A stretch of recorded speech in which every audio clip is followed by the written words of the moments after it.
네, 안녕하세요. 건현입니다. 먼저 구독자 여러분들 다시 한번 축하드립니다. 오늘도 역시 주가가 굉장히 좋았습니다. 지금 테슬라의 실적이 굉장히 잘 나왔죠. 특히 또 양극재의 제가 오늘 소제목은 양극재의 미운 오리 새끼라고 불리던 코스모 신소재, 국내 양극재 업체 중에 4위 업체인 코스모 신소재가 오늘 뭐 14% 이상씩 오른 것 같고요. 그다음에 LNF에 대해서도 뭐 얘기할 거고, 테슬라에 대한 얘기, 에코프로비엠, 그다음에 SK IT IR 담당자와 뭐 이렇게 뭐 어느 정도 얘기해 본 것들, 솔루스 첨단 소재, 뭐 실적에 대한 얘기, 뭐 이런 여러 가지 소재에 대한 얘기들을, 배터리에 대한 얘기들을 해보겠습니다. 일단은 뭐 제가 뭐 제일 좋아하는 양극재 같은 경우에 코프로비엠 같은 경우는 오늘 조금 내렸고, LNF 같은 경우는 조금 올라서 81% 정도의 시총 차이가 된다. LNF가 에코프로비엠의 81% 정도를 차지하고 있다. 이렇게 뭐 보시면 이건 참조적으로 이렇게 보시면 좋을 것 같고요. 일단은 이 얘기를 안 할 수가 없죠. 이 테슬라의 실적이 굉장히 좋게 나왔습니다. 간략하게 보게 되면은 음, 영업이익률이 19%예요. 19%. 이거 대단하지 않습니까? 뭐 10% 이상 뭐 하이 싱글 정도만 나와도 제조업체에서는 굉장히 잘 나온 건데, 무슨 이게 뭐 어쨌든. 그다음에 EPS 같은 경우에는 시장 컨센서스가 2.27이었었는데 3.2 정도 나왔습니다. 40% 이상씩을 상회한 그런 부분이라고 볼 수 있을 거고요. 완전히 어닝 서프라이즈고, 지금 뭐 장외에 나왔었으니까, 오늘 새벽 우리나라 시간으로 장외에 나왔었으니까 뭐 5% 정도 올랐었는데 지금 한 7, 8% 정도 오르는 것 같아요.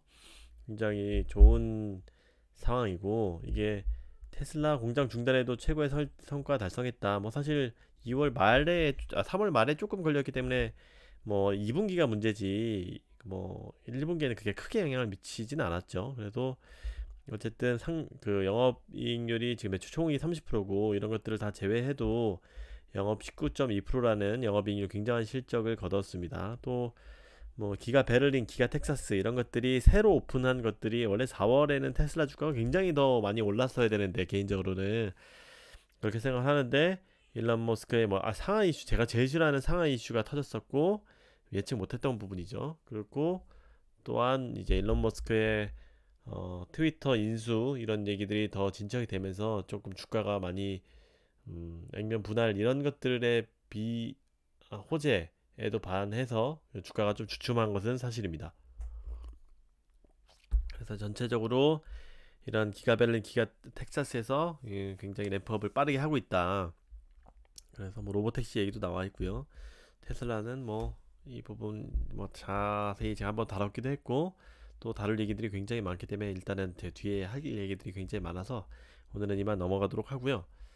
음, 오늘 테슬라가 워낙 좋은 실적이 나오면서도 그 나스닥이 거의 뭐 2%, 뭐 테슬라도 뭐 4, 5% 빠졌음에도 불구하고 오늘 좋을 것이 어느 정도 예상이 됐었죠. 뭐 LNF가 가장 좋을 거로 예상이 됐지만, 이게 지금 상단 밴드에 걸리면서 지금 25만 원대, 25만 원, 2천 원까지인가 올라갔었는데, 이제 매물대 개인 오랫동안 물렸던 분들이 이제 매도를 하면서 외국인 기관이 샀음에도 불구하고 이제 좀 2% 정도밖에 못 올랐고, 솔루스 첨단 소재가 굉장히 많이 올랐어요. 이게 테슬라 영향도 분명히 있을 겁니다. 동박을 납품한다는 것들이 거의 기정사실화되고 있기 때문에, 물론 LNF에 비해서 규모는 좀 작겠지만, 그 다음에 포스코 케미칼도 안 오르다가 상대적으로 좀 올랐고, 제일 많이 오른 게 코스모 신소재죠. 코스모 신소재는 진짜 애매한 포지셔닝이었었죠. 사실 뭐 제가 어저께도 방송에서 다뤘었지만, 이 양극재 캐파도 제일 낮고, 약간 정통 지금 양극재 소재만 하는 것도 아니고 MLPCC 이런 것들도 다른 소재도 같이 하고, 그렇게 또 기술적인 부분도 좀 부족한 부분도 있고 해서, 뭐 시총이 다른 애들이 뭐 거의 10조, 10조에 그 에코프로비의 10조, 뭐 LNF가 8, 9조 정도 가고 있고 한데도, 코스모 신소재는 뭐 1조 전후밖에 안 되는, 뒤에서 한번 얘기하겠지만 코스모 시총이 굉장히 작게 좀 저평가를 받아 왔었는데, 완전히 그 김철중 의원님의 리포트도 영향이 굉장히 컸을 거고요. 최근에 가파르게 올라서 신고가를 경신을 했습니다. 에코프로, 이게 에코프로하고 세로닉스, 이게 지주사들이 요즘에 좀 확실히 못 나가고 있는 부분이 있는데, 이 부분은 좀 눈여겨볼 수가 있을 것 같고요. 나노신 소재도 뭐 역시 잘 나가고 있다. SKC도 뭐 잘 나갔고, 원익PN이 요즘 폐배터리주들이 굉장히 많이 오르고 있죠. 다만 이 폐배터리주들은 본격적으로 이제 매출이 상승하는 것은 2025년도이기 때문에 어느 정도 계속 테마성으로 오르고 내리고 오르고 내리고를 반복을 하다가, 뭐 물론 전체적으로 단계적으로 이렇게 계단식으로 오르긴 하겠죠. 이렇게 했다가 뭐 이렇게 됐다가 뭐 또 한번 올라갔다 또 이렇게 되겠죠. 이런 부분에 있어서 좀 장기적으로는 두고 가면 당연히 좋을 것이지만 어느 정도 풍파는 있을 것이다 라고 예상을 하고 있습니다.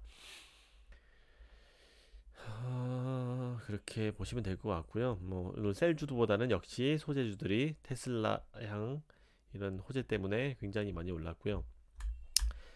이렇게 많이 올랐음에도 불구하고 요즘에 최근 가슴 아픈 게 첨보죠. 제가 어저께도 한번 언급을 드렸지만, 첨보는 거의 이전에 오히려 더 빨리 4월 초에 고점을 찍고 뭐 20%씩 이상씩 빠져 있는 상태입니다. 네, 20% 가까이. 어쨌든 지금 좀 좋지는 않은 상황인데 28만원까지 내려왔어요. 거의 3개월 내 최저가 부근까지도 이제 내려올 정도로 혼자만 지금 역주행하고 있는데, 그 원인은 당연히 제가 어저께 말씀드린 대로 중국 그 락다운에 셧다운에 이어서 여러가지 그 상하이 자동차 등 이런 중국 자동차의 뭐 호조에, 여태까지 배터리 호조에, 전기차의 호조에 힘입어서 굉장히 잘 나갔으면, 혼자만 잘 나갔었는데 지금 이제 그게 부메랑이 돼서 오히려 혼자만 안 나가는 이런 안 좋은 상황이 됐습니다. 다만 이것이 저는 뭐 장기적으로 가는 뭐 펀더멘탈적인 요소는 아니라고 생각을 하기 때문에, 이 판가도 지금 굉장히 낮아지고 있죠. 이런 수요 부분이 결국은 항상 수요 공급이에요. 그렇죠? 이런 수요가 적어지다 보니까 판가도 좀 낮아지고 이런 Q도 낮아지고 하는 PQ 둘 다 낮아지는 지금 최악의 상황에 빠져 있습니다. 그래서 지금 주가가 안 좋지만 뭐 장기적으로는 뭐 다시 회복할 것이라고 생각이 되고 있고, 또한 어저께도 그렇게 말씀을 드렸고, 또 이제 중국의 에너지 보조금 연장 검토 중이라는 얘기가 나왔어요. 다만 이제 그 CATL을 비롯해서 거의 최근에 중국 자동차하고 소재 이런 배터리 업체들이 거의 주가가 죽을 쓰고 있는데, 뭐 이런 담비 같은 소식이 나왔으니까 조금 뭐 좋은 소식이라 볼 수 있죠. 뭐 저희한테는 뭐 첨보한테는 좋은 소식이죠.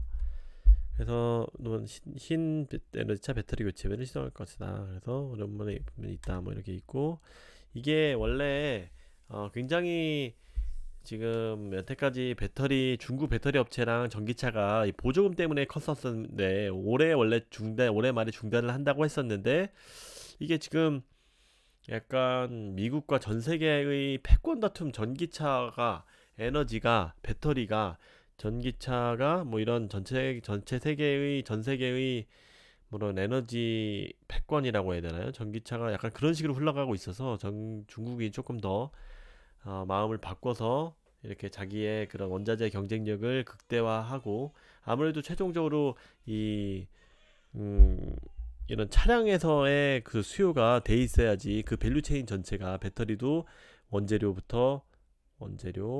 다음에 소재, 그 다음에 배터리, OEM 이런 것들 자체로 지금 얘네들이 지금 에너지를 그 패권을 다스리려면 이런 부분이 지금 굉장히 잘 돼야 되는데, 그렇게 되면은 당연히 이 부분에 있어서 힘을 실어주면 나머지들은 다 밸류체인으로 같이 다 상승을 하는 거기 때문에 중국에서는 이게 쉽게 보조금을 줬던 거를 빼앗기가 뭐 어려운 상황이죠. 그래서 이게 보조금 연장이 뭐 계속 조금씩 다시 모락모락 나왔었는데, 이런 것들이 좀 더 구체적으로 나온다고 보시면 될 것 같아요. 이렇게 지금 자기네들이 지금 몇 년간 미리미리 쌓아놓은 것 패권을 쉽게 주고 싶지가 않겠죠.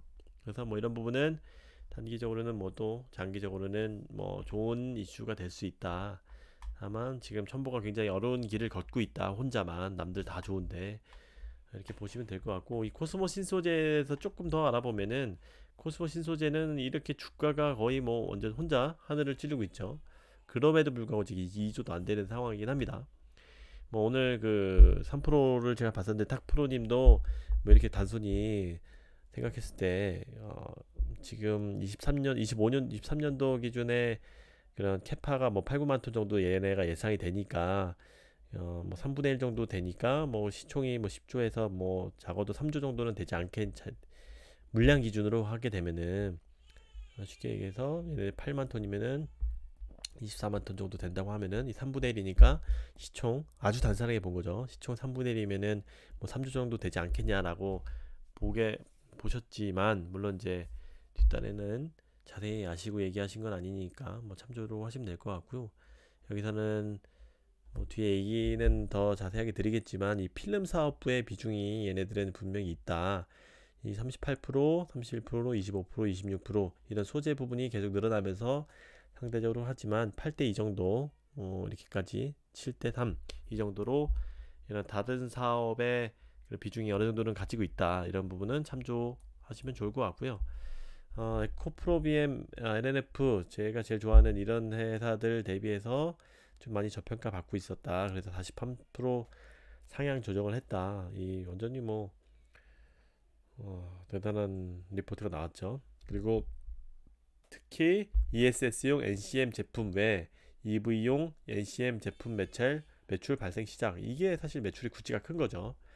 그리고 또한 얘네들은 삼성 SDI하고 밸류체인이 굉장히 맞닿아 있어서 그래서 사실 시장에서 조금 더 외면당했던 이유가 LG엔솔하고 그 SK온 같은 경우는 굉장히 증설을 빠르게 하고 하지만 삼성 SDI 같은 경우는 좀 상대적으로 좀 뒤쳐져 있기 때문에 그 밸류 체인이 에코프로비엠은 SK랑 붙고 LNF는 그 LG랑 붙어 있고 포스코 케미칼도 얘네들 붙어 있고 하지만 얘네들은 삼성에 붙어 있어서 상대적으로 좀 더 시장의 외면을 많이 받아왔던 부분도 있습니다. 이런 캐파적인 부분도 제일 작기도 하고 얘네들은 또 이게 또 의외로 강점이에요. 단결적 양극재 니켈 레시피를 확보가 가능한 부분이다. 그래서 얘네들이 삼성 SDI랑 좀 그 주도 면밀하게 음지에서 또 주도를 한 번에 뒤집으려고 좀 준비를 하는 부분도 있는 것으로 알고 있어요. LCO 양산 경험이 있기 때문에 또한 NCM 라인 7만 톤, 얘네들 뭐 7만 톤이라고 나왔네요. 또 7만 톤, 8만 톤 이렇게 여기 이렇게 나와 있죠. 예상 매출액이 1.1조다. 그래서 이 이후에 규모는 더 확장될 수 있다. 그리고 뭐 ESS 그다음에 LCC 이형 필름 호조도 이게 말씀드렸듯이 매출이 30%를 차지하고 있는 얘네들도 어, 지금 실적이 좋았다. 이런 부분을 보시면 될 수 있을 것 같고 특히 이 부분에 많이 초점을 맞췄죠. 양극재 매출이 거의 2배 이상 올랐다. 죄송합니다. 그리고 그다음 NCM이 굉장히 잘 됐다. 그리고 이런 이형 필름도 뭐 이렇게 기존 업태도 뭐 10%씩 이렇게 더 신장을 하고 있었다. 볼 수 있을 거고요. 후발주자이지만 중장기 방향성은 동일하다. 수직 계열화가 잘 되어 있고 해외 증설 이런 것들도 그 기존의 양극재들이 다 하고 있는 건데 후발주자로 지금 잘 따라오고 있다 이 얘기입니다. SDI로 인수한 전구체 라인이 뭐 향후 더 증설할 것이다. 뭐 시너지 하고 있다. 뭐 이런 부분은 참조로 두시면 될 것 같고요. 어느 정도 결국은 키 맞추기라고 볼 수가 있겠죠. 그렇기 때문에 제가 이 여러 가지 소재를 항상 말씀드리지만 양극재의 대장주를 갖고 있는 에코프로비엠 NF가 굉장히 중요하다라는 부분을 아실 수가 있을 것 같고요. PER도 얘네들도 이제 조금 많이 23년 PER이 지금 35배, 많이 올라왔네요. 그다음에 21배, 24년을 기준으로 이제 보시면 될 것 같고요. 좀 더 자세하게 보면은 이런 부분에 있어서 매출액 비중을 이렇게 차이가 난다라고 보시면 될 것 같고 영업이익률이 8.5 굉장히 높게 나왔죠. 물론 이 부분은 필름 사업부 영향도 좀 있을 것 같고요. NNF 같은 경우는 지금 8% 정도, 7, 8% 정도 옛날에 뭐 1, 2%에서 지금 점차 올라와가 있고 에코프로비엠도 10%에서 9% 영업이익률이 제일 좋은 게 사실은 에코프로비엠이었죠. 그래서 정상적인 가동 범위라고 하면 에코프롬이 제일 높은 10% 정도 수준, LNF가 8, 9% 정도 수준에 비슷하게 나온다라고 보실 수가 있을 것 같아요.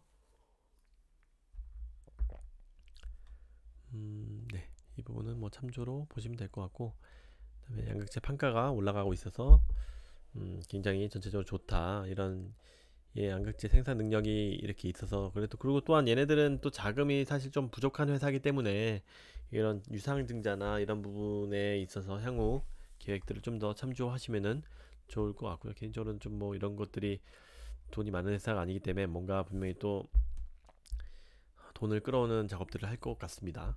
그래서 굉장히 코스모 신소재 주주 여러분들, 구독자 여러분들 제일 많이 고생을 하셨을 텐데 굉장히 축하드립니다. 하루에 뭐 14%씩 굉장합니다. 뭐 하나 수주 하는 것 같이 올랐고요. 제가 또 소누스 첨단 소재는 얘네도 사실 지금 주가가 12만 원씩 가고 있다가 이게 주가가 안 좋은 업체 중에 하나죠. 얘네들은 그 원인 중에 하나는 4분기 때 거의 뭐 쇼크가 나왔죠. 실적이. 자꾸 제가 움직여서 죄송해요.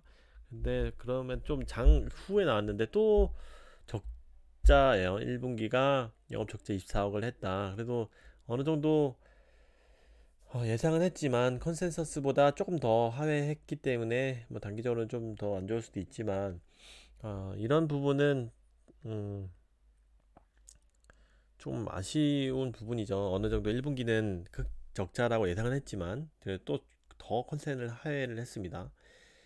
그래서 지금 제가 우려하는 부분은 이런 숫자가 굉장히 중요하다라고 제가 말씀드리고 있어요. 이런 금리나 불확실성에서는 결국은 숫자에 집중하게 된다. 그래서 지금 최근 LNF 같은 경우 숫자, 그 다음에 위에 코스모 신소재 같은 경우도 숫자가 또 잘 나왔죠. 이런 부분에서 숫자가 증명이 돼야 되는데 이런 부분은 굉장히 좀 아쉬운 부분임은 분명, 뭐그 부분은 뭐 부정할 수는 없을 겁니다. 이때 다만 2분기 영업이 흑자 전환을 전망하고 있다. 그래서 2분기는 42억 정도로 턴어라운드 할 전망이다. 그래서 지금 유럽이 중요한데 유럽의 지정학적 리스크하고 반도체 공급 부족에 따른 전기차 생산이 차질 심화되면서 지금 조금 감소할 것으로 전망되는데 이제 수율이 이제 계속 얘네들이 수율이 안 나와서 또 거의 뭐 최악의 길을 걸어왔었죠. 거기다가 또 수율도 안 나오는 상태에서 뭐 지금 큐도 안 나오고 해서 좀 부진했었는데 2분기부터는 좀 개선이 될 것이라고 예상하고 있습니다. 그래서 뭐 이 부분은 뭐 유상증자도 있고 얘네들은 좀 많이 지금 힘든 상황이지만 이런 것들이 점차적으로는 이 테슬라 이슈에 좀 더 구체적으로 나오고 이런 흑자 전환 적자에서 흑자가 전환되는 이런 LNF도 이런 과정을 겪었죠. 그렇게 많이 텐베거가 됐었던 이유 중에 하나가 적자에서 흑자로 변환할 때 이런 부분에 있었을 때 크게 모멘텀을 받았었는데 이런 부분은 좀 더 이제 장기적으로 그런 부분을 보시면은 좋을 것 같습니다. 음, 이런 지금 당장의 그런 매출이 안 좋은 부분은 숫자가 찍히지 않은 부분은 뭐 약간의 리스크로 가지고 있다고 보게 됩니다. 그리고 또 제가 말씀드리고 싶은 부분이 IT에 대해서 좀 더 자세하게 나누고 싶은데 이거는 거의 얘네들도 뭐 거의 죽을 썼죠. 뭐 지금 얘네들이 거의 1년 됐는데 5월 11일이에요. 지금 우리 사주 물량이 꽤 있을 텐데 5월 11일 날 제가 오늘 아까 한번 주담이랑 통화를 했었는데 5월 11일 날 어, 얘네가 지금 실적 발표가 다음 주 수요일인가 정도 될 거고 실적은 뭐 2분기에도 1분기에도 이 동박 업체들에 비랑 비슷하게 좋지는 않을 것 같아요. 적자 나올 수도 있고 뭐 잘하면 흑자 나올 수도 있고 이 정도 수준일 것 같은데 가르쳐주진 않죠 당연히. 5월 11일 날 물량이 좀 나올 수는 있다. 얘네들이 10만 5천 원이 이런 공모가였기 때문에 직원들이 뭐 일부 대출 받으신 분들 이런 것들의 물량은 나올 수 있다. 다만 이제 보호예수 물량은 더 이상 나올 건 없고 5월 10일만 조금 전후로 좀 요동칠 수는 있다. 이런 부분을 참조로 두시면 될 것 같고 이 폴란드 공장이 승인이 안 나와서 더 이슈가 됐었는데 이 부분은 승인 났다고 뭐 다시 한번 공식적으로 확인을 받았고 이런 부분에 있어서 제가 이 고정비가 굉장히 높은 사업이기 때문에 이 Q가 회복이 돼야 된다고 했었죠. 그렇게 되면은 이 반도체 그 수급 이슈에서 좀 벗어나서 본격적으로 상승을 할 때 남들보다 더 오를 수 있다. 지금 뭐 Q가 안 좋을 때는 뭐 남들보다 더 부진하고 그러니까 나쁘면 더 나쁘고 시장이 좋으면 두 배로 더 좋고 이런 형태이기 때문에 거의 뭐 약간 삼성전자 같이 그냥 묵혀 두셔야 되는 거로 저도 생각을 하고 있습니다. 뭐 저도 리스크가 있는 것과 뭐 없는 것에 어느 정도 배분을 해야 하기 때문에 참조적으로 두시면 될 것 같고, 그래도 이게 지금 다 같이 오를 때는 또 혼자 올라주죠. 그래서 그 부분을 참조로 두시면 될 것 같고, 폴란드 공장 이런 것들이 3분기에 뭐 2분기 3분기에 본격적인 램프업을 이 수요가 받쳐줄 때 이렇게 딱딱 타이밍이 맞아서 하면은 또 매출이 또 기하급수로 늘 수 있는 상황이 것이라고 생각을 하고 있습니다. 또한 이게 지금 노스볼트 같은 경우는 보통 이분 IR 담당자 얘기하기를 25년도에 공장을 짓는 것을 지금 노스볼트가 준비를 하고 있으면은 23년도에 공장을 착공을 해야 되죠. 그렇기 때문에 22년도 말에 어느 정도 소재 업체들을 다 정할 것이다 라고 해서 올해 말 정도면은 어느 정도 가부가 결정될 것이다 라고 하고 있기 때문에 아마 쓸 확률이 높죠. 그래서 올해 말 정도에 3쿼터, 4쿼터 정도는 그렇게 좀 가시적이 나올 수 있다라고 이렇게 얘기하는 것도 뭐 참조를 하시면 좋을 것 같습니다. 이 부분은 이런 휴가 회복되는 3, 4분기 때 좀 더 기대를 해보면 좋을 것 같고요. 굉장히 좀 이런 분리막의 경쟁력이 있는 회사임에도 불구하고 이렇게 차량용 반도체의 이슈를 더 직격탄으로 받고 있다. 이 부분은 참조적으로 알아두시면 좋을 것 같습니다. 제가 또 시간이 또 20분 넘었는데 일단은 이렇게 쭉쭉쭉쭉 뭐 소재에 대해서 좀 말씀을 드렸는데 이제 LNF 같은 경우도 제가 제일 좋아하는 LNF 같은 경우도 오늘 테슬라 뉴스가 나오고 나서 이제 매물배역에 걸쳐서 좀 이렇게 LNF하고 에코프로메이 많이 못 올랐지만 다시 한번 뭐 이런 물량을 좀 소화를 뭐 수급을 제가 뭐 얘기하고 싶지는 않지만 물량을 소화하고 저도 뭐 오늘 좀 뭐 유동자금 없어서 뭐 1,000만원, 2,000만원, 3,000만원 정도 현금을 만들었긴 했지만 뭐 저는 지금 거의 뭐 10억 가까이 지금 되고 있는 상황이어가지고 많이 올랐죠. 여기 제가 계좌 촌스럽지만 계좌 인증도 한번 했었고 이런 부분은 굉장히 요즘에는 주가가 좋아서 뭐 저도 개인적으로도 뭐 장기 투자를 하는 사람이긴 하지만 이렇게 기분이 좋게 하루를 마무리할 수가 있었습니다. 내일도 테슬라가 좀 더 화끈하게 올라주고 나스닥도 좀 괜찮은 것 같으니까 이렇게 내일도 주가가 좀 괜찮았으면은 국내 소재 업체들 LNF를 비롯해서 에코프로그램도 다 같이 전체적으로 훈풍이 또 불었으면 좋겠습니다. 네. 오늘은 이 정도로 하고 다음에 또 더 세부적인 얘기들로 찾아뵙도록 하겠습니다. 혹시 도움이 되셨으면 좋아요, 구독 부탁드리고 요즘에는 거의 많은 분들이 수익을 다 뭐 물리신 분들 없으실 정도로 많이 올라왔기 때문에 다들 기쁘실 거라고 생각합니다. 혹시 내일도 잘 마무리하고 주말 잘 쉬었으면 좋겠습니다. 네, 감사드립니다.